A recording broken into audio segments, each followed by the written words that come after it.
Projects sometimes call for cutting grooves or notches much wider than you can create with an ordinary saw blade. Here's an easy way to create them.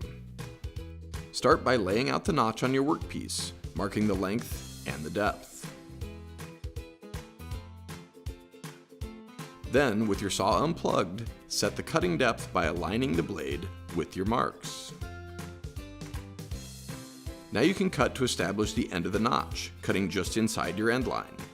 A saw guide makes it easy to cut straight and stay on your mark. Now you'll make a bunch more cuts about 1/8 to 1/4 inch apart. These cuts don't have to be straight or even, so don't worry about using the saw guide. It seems like a lot of cuts, but the thin pieces left behind will be easier to remove in the next step. Grab a hammer and start breaking out the waste by striking against the side. You may need to use a chisel near the closed end of the notch. With that done, you can use the chisel to smooth things out. Tapping the chisel with a hammer helps you get through the wood. Just take your time and try not to gouge deeper than the depth of your cuts. The process is sped up here, but it really only takes a few minutes. Finally, finish it up with a bit of sanding, and you'll have a wide notch made using a regular circular saw.